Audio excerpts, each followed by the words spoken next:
Aujourd'hui, dans cette vidéo, tu vas apprendre plusieurs choses. D'abord, je vais te présenter la meilleure offre d'hébergement que tu puisses trouver aujourd'hui sur le marché, en termes de prix, mais aussi en termes de qualité. Ils ont réussi à faire la synthèse des deux. Ensuite, je vais te montrer comment installer simplement ton site sur ton hébergement de Switch. Et de la même manière, je vais te montrer comment installer un certificat SSL pour pouvoir passer en HTTPS.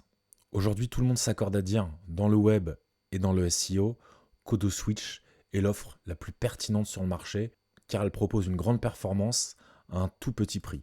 Ils ont une offre unique qui est à 5 euros hors taxe par mois, ce qui est vraiment pas cher. Tu vas comprendre d'autant plus pourquoi c'est pas cher à travers les différents détails que je vais te présenter. Bon, tu as un support technique 7 jours sur 7. Alors, pour être très honnête avec toi, j'ai eu affaire au support technique une seule fois. Depuis que j'utilise AutoSwitch, et ça fait quelques années maintenant. Ouais, une seule fois. Ils ont été réactifs, mais honnêtement, tout le reste fonctionne très bien. J'ai jamais eu aucun problème avec mes sites. Enfin, je suis pleinement satisfait d'AutoSwitch, donc à ce niveau-là, je trouve ça assez bluffant. Ce qui n'était pas le cas chez les autres hébergeurs. D'ailleurs, j'ai rapatrié tous mes sites sur AutoSwitch au fil du temps. Donc ensuite, tu vas avoir un espace disque qui va être lui illimité. Donc ce qui va te permettre pour toi de créer autant de sites que tu veux et d'y déposer tout le contenu que tu souhaites, notamment si tu as pas mal d'images. Donc à ce niveau-là, tu vas pas être impacté, ce qui n'est pas toujours le cas. J'ai eu des offres à une époque où effectivement fallait faire attention, fallait être parcimonieux et réduire ses images, en mettre le moins possible. C'est un peu pénible. Là du coup, c'est free. T'as vraiment un espace assez ample pour pouvoir faire tes sites en toute quiétude. Donc ça, c'est vraiment bien. Tu vas aussi avoir un transfert mensuel illimité. Du coup, t'as pas besoin d'être inquiet si tu as des visites sur ton site, ce qui est quand même bien, parce que le but d'un site, c'est quand même généralement d'être visité par le tout venant, donc d'avoir du trafic. Et là, tu es tranquille. Tu es tranquille, donc tu vas avoir de la bande passante, tu vas pouvoir absorber le flux de visiteurs qui peut venir, et s'il y a des pics, il n'y a aucun souci à ce niveau-là. Tu as aussi un nom de domaine qui va être offert. Bon, généralement, on le retrouve partout. Bon, là, on le retrouve aussi. Si déjà tu as un nom de domaine au préalable, tu peux demander au AutoSwitch de le transférer sur ton plan et de l'associer à ton plan. Tu pourras l'adosser sans aucun problème. Sinon, tu peux créer un autre nom de domaine. Tu as l'interface cPanel. Ça, c'est vraiment bien parce que ça va te permettre de gérer ton site quotidiennement et de gérer tes mails, de gérer tout un tas de choses, de gérer aussi tes IP lorsque tu vas installer plusieurs sites avec Xpander, je crois, de mémoire. Ça, c'est vraiment intéressant. Il y a vraiment beaucoup de choses. Hein. Tu vas pouvoir gérer. De toute façon, on va y aller tout à l'heure. Tu verras derrière à quoi ça ressemble. Et tu es satisfait ou remboursé. Donc tu as 30 jours de test. Et si au terme de ces 30 jours, tu n'es pas satisfait, bah, tu te fais rembourser. Alors, honnêtement, si au terme des 30 jours, tu n'es pas satisfait, c'est que tu n'as pas eu de chance. Je pense. Ou alors, tu as mal calibré. C'est qu'il te fallait peut-être un dédié parce que tu as un gros site.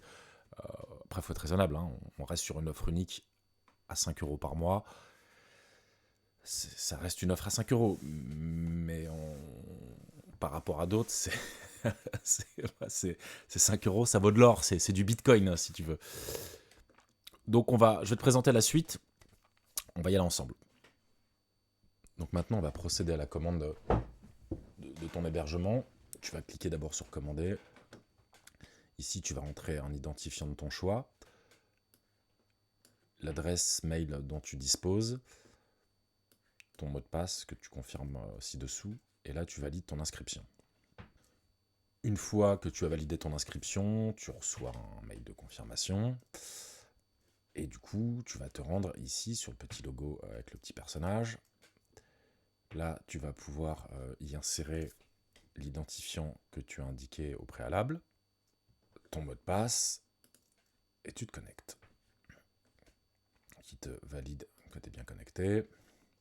Donc à partir d'ici, tu as ton tableau de bord qui est assez simple, assez épuré et assez efficace. Ça fait vraiment pas mal au crâne par rapport à d'autres tableaux de bord que j'ai pu voir où tu cherchais tes informations essentielles. Là, tu as vraiment tout sous les yeux.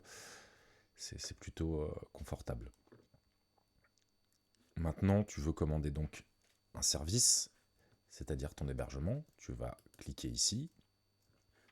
Là, tu commandes l'offre unique. Et une fois sur ce tableau, donc il te précise, comme je te l'ai dit tout à l'heure, tu as le droit à la création ou au transfert d'un nom de domaine. Donc c'est inclus dans ton plan. Ça c'est important. Donc tu as un nom de domaine qui va être adossé à ton plan. En dessous, tu choisis justement de profiter ou non d'ailleurs de ton nom de domaine. Ça sera assez dommage de ne pas en profiter. Même si tu avais un nom de domaine, comme je te disais, tu peux le transférer. Si tu veux le garder ailleurs, tu le gardes. Et puis tu peux utiliser ce nouveau nom de domaine pour un autre projet web. Donc là, tu vas saisir un domaine. Donc tu mets mon domaine de fou.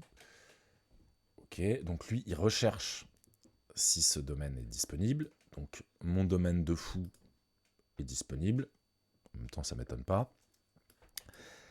Par contre, si tu mets quelque chose comme Google, tu vas voir que c'est différent. Il te dit que ça ne lui semble pas être disponible, ce qui semble être véridique. On pourra tous en attester. Donc voilà, tu fais ça jusqu'à trouver le domaine qui te convient. Ensuite, tu vas choisir ta période de facturation. C'est sur 12, 24 ou 36 mois. Donc soit 1 à 3 ans. Donc si tu veux être confortable et être serein, pas t'enquiquiner, tu payes 3 ans d'un coup. Donc tu prends 180 €. Sinon, tu pars sur un an. Ce qui peut être intéressant au début. Alors ensuite, tu vas avoir un mode avancé qui est lui assez intéressant pour les agences, c'est-à-dire qu'il te dit si tu souhaites distinguer le propriétaire d'un contact. Voilà, donc si tu as un webmaster, si tu as quelqu'un qui s'occupe du plan pour un client, enfin si toi-même tu t'occupes en tant que webmaster de ça pour un client, tu vas pouvoir faire le distinguo. Moi je trouve ça vraiment intéressant. La commande. Alors, tu as un récapitulatif, donc c'est bien l'offre de Switch. Ton domaine de fou, il est là. Tu as le nom du compte qui t'a été attribué par défaut. Période 12 mois, 60 €. Tu as le propriétaire de la prestation. Ensuite, tu as la facturation. Là, c'est l'ID que tu as défini préalablement. Ton entité, enfin toutes tes informations. Le prix, hors taxe et TTC. Et à côté, tu as la possibilité de rentrer un bon d'achat, donc un code de réduction. Du coup, je vais t'en offrir un code de 10%. Alors le code, c'est le suivant. En majuscule, tu mets bienvenue. Hop, comme ceci. Là, tu cliques sur appliquer. Et du coup, tu as 10% sur 60 €. Ça fait donc 6 €. 60 moins 6, 54. Donc voilà, tu viens de bénéficier de 10%. Donc c'est toujours intéressant d'avoir, en plus déjà d'une offre attractive, 10% appliqué dessus. Donc tu as les conditions générales, que tout le monde lit bien évidemment, on passe nos journées à lire les conditions générales, c'est tellement passionnant, c'est comme le RGPD, c'est formidable. Donc voilà, tu passes maintenant aux modalités de paiement. Donc tu as 4 possibilités, soit la carte bancaire, soit le chèque, soit le virement ou le mandat, ou PayPal. Donc c'est toujours intéressant. Plus on a de moyens de paiement à notre disposition, plus on est content en fonction de notre praxis. Donc là, tu valides comme quoi tu as bien lu les conditions générales de vente. Là, tu finalises ta vente. Tu cliques ici, hop, il te redirige. Et ici, tu vas rentrer les informations qui concernent ta carte bleue. Voilà, pour le coup, on ne va pas le faire parce que nous, on a déjà un plan, voire plusieurs. Donc voilà. Voilà pour cette partie. Maintenant, je vais te présenter la configuration sur cPanel et comment installer un site assez simplement en quelques clics. Tu vas voir, c'est formidable. Donc une fois que tu as validé ton hébergement, tu reviens sur l'accueil du dashboard, tu vas dans Mes services, et là tu vas y trouver donc ton plan. Ici tu vois, il y en a deux. Tu vas sur Détails. Là tu vas voir les détails de la prestation et des informations importantes. Donc ton nom de domaine, ton identifiant, ton serveur, et les informations sur le nom de domaine, notamment le serveur DNS qui est assez important. Par exemple, si tu as plusieurs sites sur ton hébergement, sur ton offre d'hébergement, il va falloir qu'auprès de ton registrar, tu rentres les serveurs DNS pour les faire pointer vers ton hébergeur. Donc là, tu as les deux serveurs DNS en question. Donc, qui sont facilement trouvables, ce qui n'est pas toujours le cas partout. Bon, souvent, Googlise, on trouve, mais là, au moins, tu as un récapitulatif clair, net et précis. Donc, tu vas cliquer directement ici pour aller sur ton serveur, aller sur ton cPanel. Tu rentres ici ton nom d'utilisateur, le mot de passe qui t'a été indiqué dans le mail que tu as reçu lorsque tu as validé ton hébergement. Ok, donc hop, voilà. Et ensuite, tu vas arriver sur ton interface cPanel. Sur ton interface cPanel, tu as pas mal de choses qui sont intéressantes. Alors, si c'est le début pour toi, ça peut te paraître compliqué, mais en fait, c'est très simple. Tu vas t'apercevoir que tu as besoin, généralement, au niveau de la base de données, comment dirais-je, de ça, là, de ce petit base de données MySQL, là où tu as ta base de données. Ça, bon, c'est des petits bonus, des petits plugins, des petits services qu'on te propose. Ensuite, tu vas surtout aussi avoir besoin de tout ce qui va être tes domaines, quand tu auras plusieurs sites, comment configurer tes domaines. Là, comment configurer tout ce qui va être l'emailing. Là, ça va être pour tout ce qui va être metrics, donc tu as déjà la possibilité d'avoir quelques metrics depuis cPanel. Personnellement, je ne l'utilise pas forcément. Ensuite, tu vas avoir d'autres outils qui peuvent être plus ou moins intéressants. Et en l'occurrence, on a IP Extender qui est très intéressant puisque tu vas pouvoir attribuer à chaque site que tu vas avoir sur ton hébergement une IP différente. C'est intéressant pour le SEO, ça permet de varier les IP et si tu as plusieurs sites, notamment qui sont interlinkés, de ne pas montrer à Google que tout appartient et que tout sur la même IP. Google n'aime pas trop, donc c'est un petit plus. Let's Encrypt qui va être intéressant pour tout ce qui va être SSL, donc c'était du HTTPS, donc tu le fais vraiment simplement, en 3 clics c'est fait. Si toutefois tu veux installer un site web dont le nom de domaine est chez un registrar comme InternetBS, il va falloir qu'au préalable, tu configures ton domaine. C'est assez simple, donc tu vas ici, domaine configuré, tu mets le nom de ton nouveau nom de domaine, alors sans le HTTP et tout ça. Ok. Ici, tu vas ajouter pour créer un dossier et éviter que ce soit la pagaille après sur ton serveur. Ok. Donc public / du bas, HTML / du bas, tiret du bas,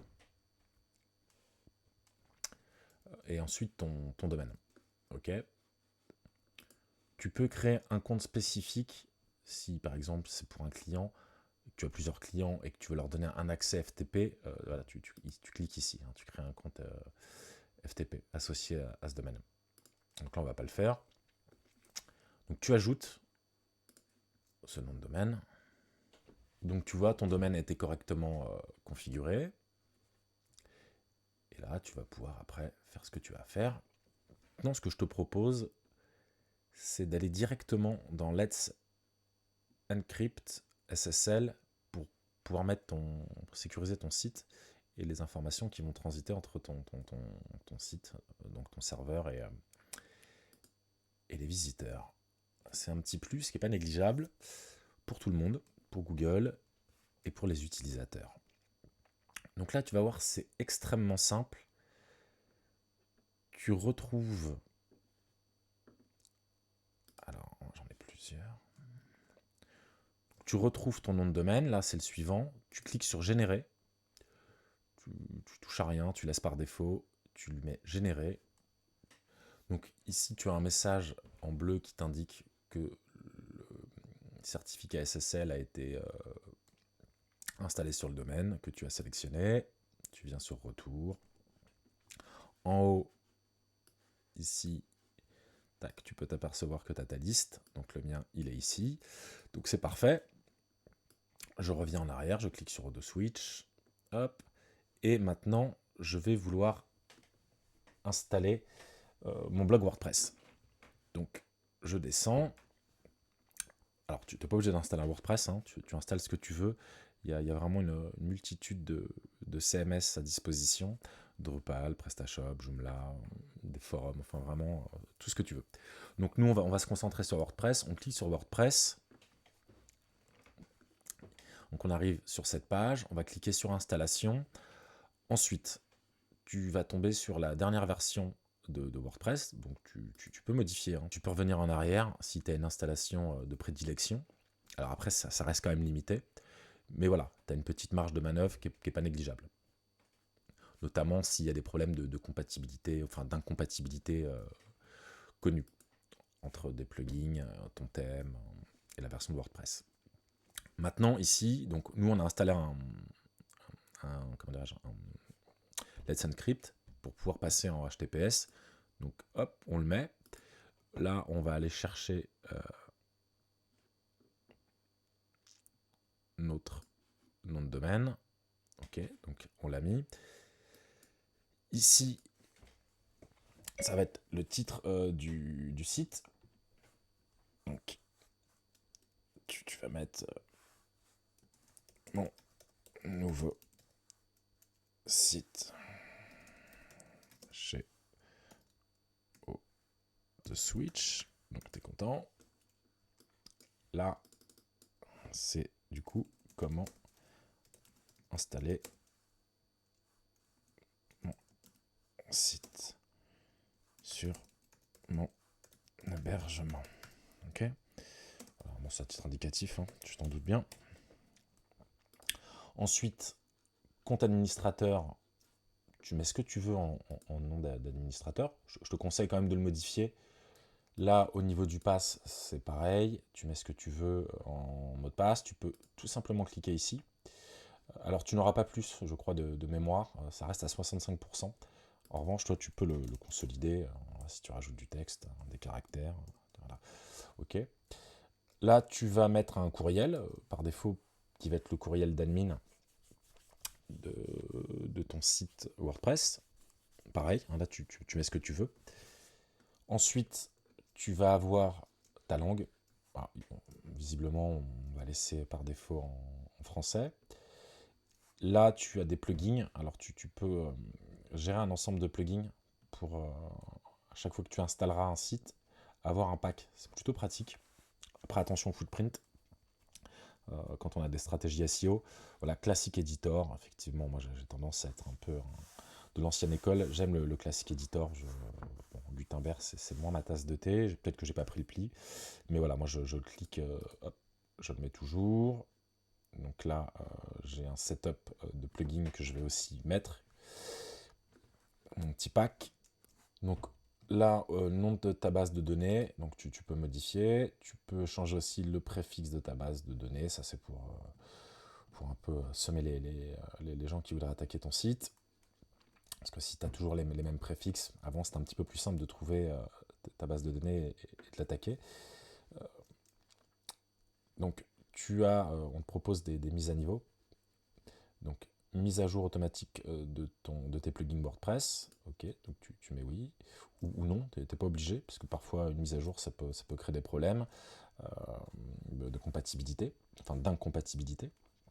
Du coup, pareil pour ton thème, mais en revanche, quand tu les mets à jour, c'est quand même mieux pour les failles de sécurité. Et donc, être plus tranquille, plus serein à ce niveau-là. Donc là, tu cliques sur installation. Hop. Donc tu vas voir, ça s'installe assez vite. Alors félicitations, le logiciel a été installé avec succès. Ici, tu vas trouver l'adresse de ton site. Et ici, l'adresse qui est très très utile, c'est l'adresse d'administration. Si on clique là, ok, on arrive sur ton site. Donc pour l'instant, il ne ressemble pas à grand chose. Mais ça, tu vas pouvoir derrière le modifier et donner à ton site l'allure que tu souhaites lui donner à travers un thème, à travers du code, à travers tout ce que tu veux. Et comme je te disais, ici, tu as le panneau d'administration. Alors au début, c'est un peu déroutant la première fois quand on débute. Pour le trouver, là c'est simple, tu cliques et là, magie, tu as accès à ton WordPress en toute simplicité.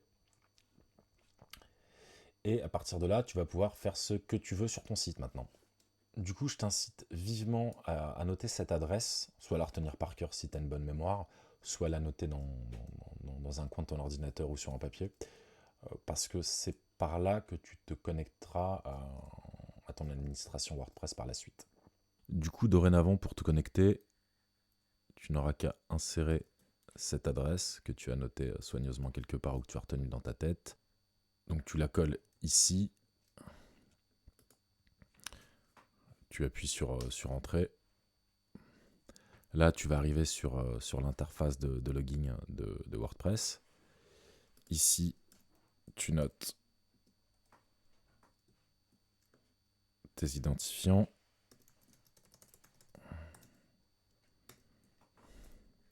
Tu appuies sur Te connecter. Et tu arrives sur l'interface de ton site. Voilà, écoute, c'est pas plus compliqué que ça. J'espère que cette vidéo t'aura été utile. Si pour toi c'est ton premier site, bon courage. Si tu as l'habitude de faire des sites et que tu découvres Odoo Switch, je pense que tu feras le bon choix. Tu trouveras dans la description un lien qui va t'amener directement chez Odoo Switch. Comme ça, tu n'as pas à chercher sur Internet, tu gagnes du temps et tu vas direct à l'essentiel.